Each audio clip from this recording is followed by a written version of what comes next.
Tonight on CTV News at 8, snow, snow, and more snow. With spring break less than 2 weeks away, Fort Collins shows no sign of spring weather yet, and the city of Fort Collins was sued for its panhandling problem. See how it'll affect the community. Plus, 27 religious organizations got together to share their views on faith. All this coming up on CTV News, which starts right now.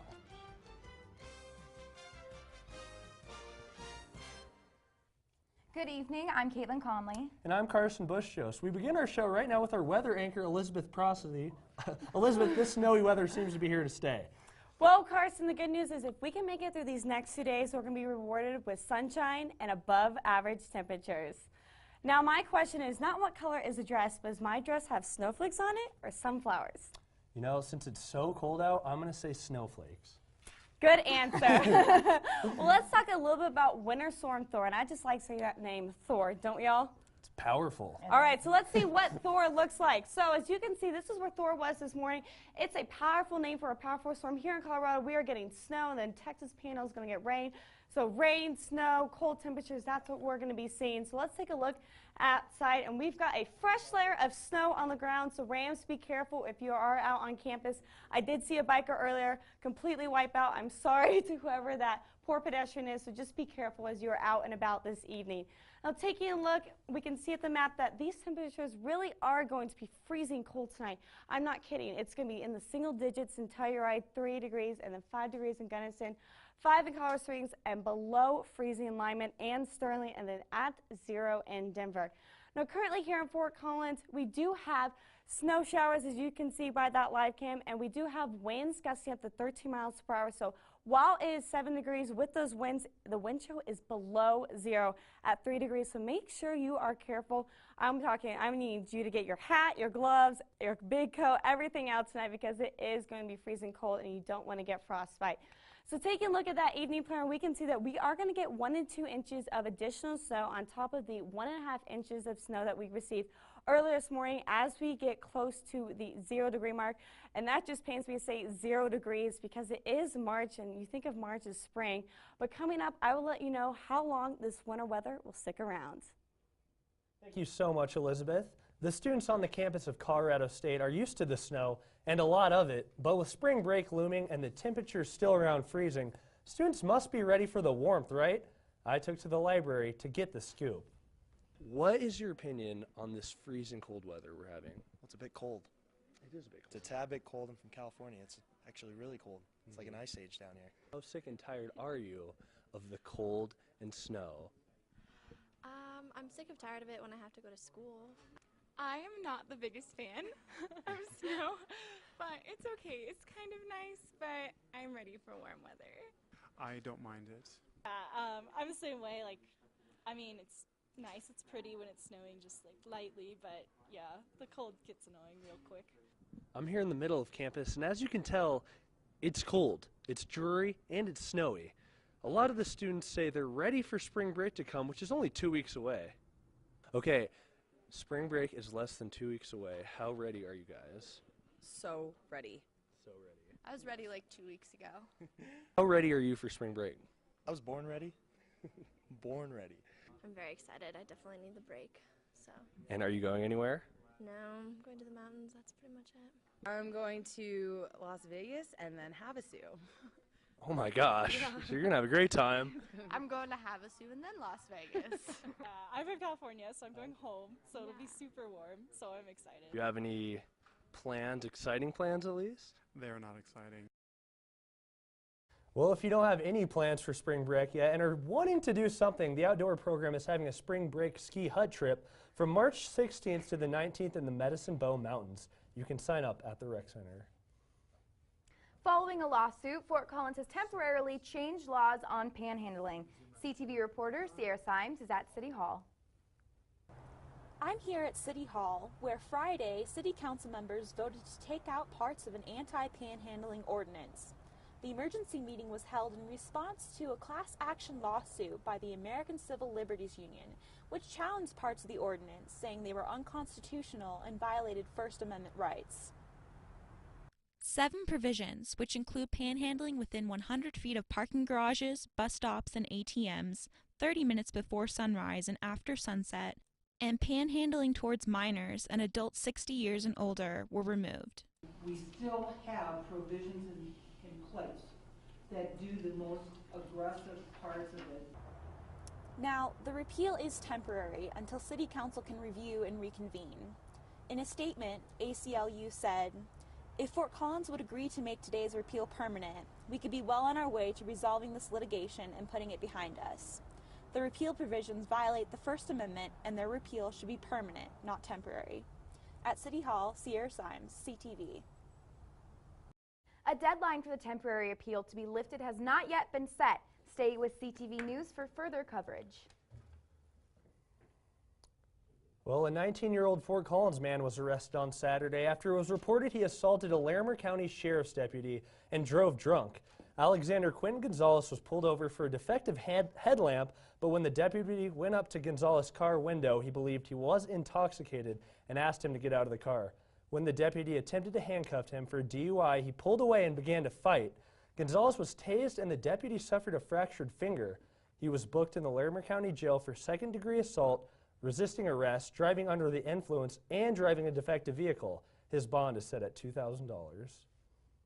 Coming up after the break, Elizabeth will be on again with her full forecast. And we take an inside look at how students from different religions came together for the Faith Fair. Plus, today is IHOP's National Free Pancake Day. One of the best days.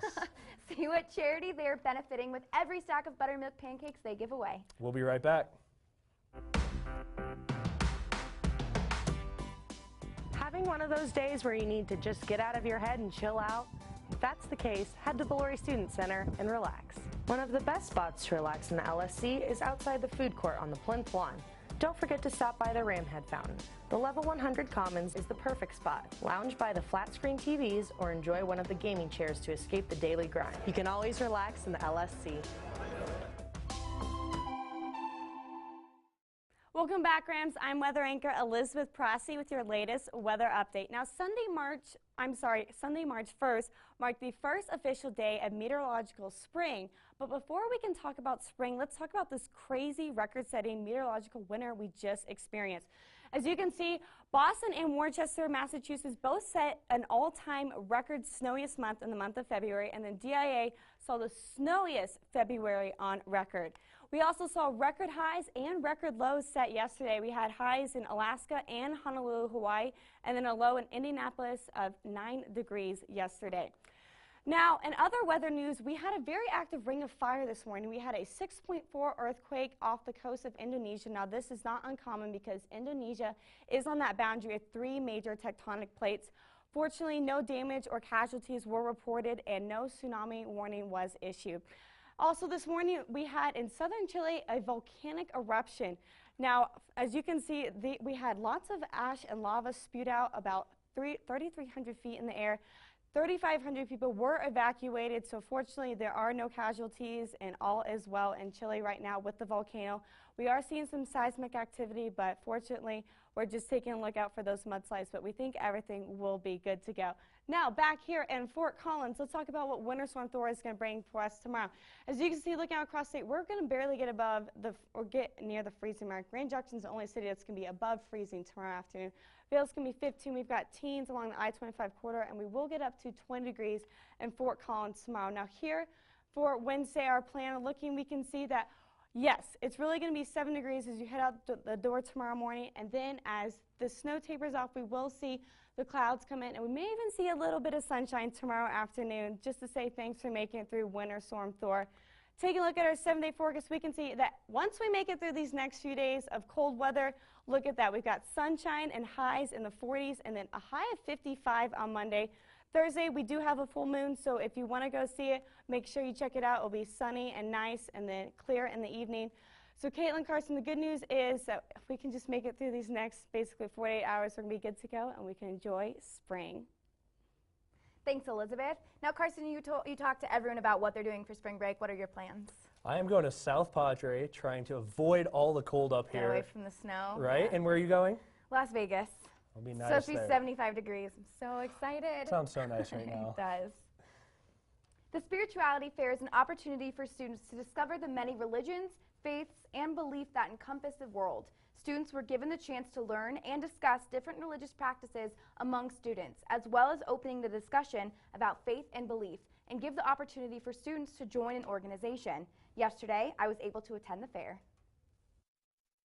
CSU's Spirituality Fair was held Monday, March 2nd from 11 to 2 p.m. in the LSC Ballroom and was hosted by ASCSU. It was a chance for students to come and learn more about the different types of religious groups, beliefs, and practices. Groups from around Fort Collins came with booths, willing to answer students' questions about their faith. Adam Overton spoke about how he was able to learn more from the other booths in the Spirituality Fair and share his interactions with people about his organization. Yeah, we've talked to quite a few people. Some are from other tables, and so they want to see what's distinguished from their table and ours. Some are people who are coming to seek the Lord or seek something spiritual, and we just want to tell them what Christ has done and why that applies to them. Tables such as Fort Collins Shambhala, Fort Collins Christian Church, Ram Catholic, Muslim Student Association, and the Charred Jewish Student Alliance were all represented. Just trying to find people who are interested, because if we didn't have people who sought after us, then we wouldn't get to know Jesus, and that's really what we want to help other people find out. Even the sorority Alpha Delta Chi came to participate in the fair. The fair showed the wide variety of clubs and organization that CSU has to offer and encourages students to be a part of it and join, as well as to educate yourself as to the different beliefs that students have. The groups and organizations at this event offer students a way to get involved both within the community and CSU, but also personally to bring students together and expand their cultural awareness. Well, Saturday nights in college are usually dedicated to either partying or Netflix, but this past Saturday, CSU students spent their night doing something much greater. About 120 students stayed up from midnight until 6 in the morning to help fundraise and increase awareness about the St. Jude Children's Research Hospital. Up Till Dawn is a nationwide student-led organization where college students raise awareness and funds for St. Jude. At the end of the event, a total of $20,000 had been raised. And it's reported that CSU is among one of the top universities out of the 100 that participate in the event every year. Today was a busy day for IHOP because it's the very exciting and highly anticipated Free Pancake Day. Each guest that went to International House of Pancakes today was offered a free short stack of buttermilk pancakes and hope that diners will make a donation to their charity, Shriners Hospital for Children. The family-friendly restaurant chain hopes to raise $3.5 million in this one-day event. If you haven't gotten your pancake fix yet, they're open until 10 o'clock tonight. Be sure and watch CTV News tomorrow night to see Kay Bennett's story about how the community celebrated National Pancake Day at the IHOP on College. We're going to take a quick break, but we'll be right back with some sports trivia, her favorite. Oh, hey there, Rams. Today is a great day to play in the LSC. So let's take a look at our ballrooms, theater, and art galleries. The LSC ballrooms, which are the busiest venue in northern Colorado, have been recently renovated. The Laurie Student Center Theater can be transformed to feature films, concerts, lectures, entertainment, and banquets. And last but not least, the Kerfman Gallery provides a showcase for the creations of local and student artists. Welcome back from the break. Sports anchor Grace Reeder is with us now. Grace, what do you have in store for us tonight? All right, guys, we're going to be playing a game that I'm calling Grace's Words with Friends.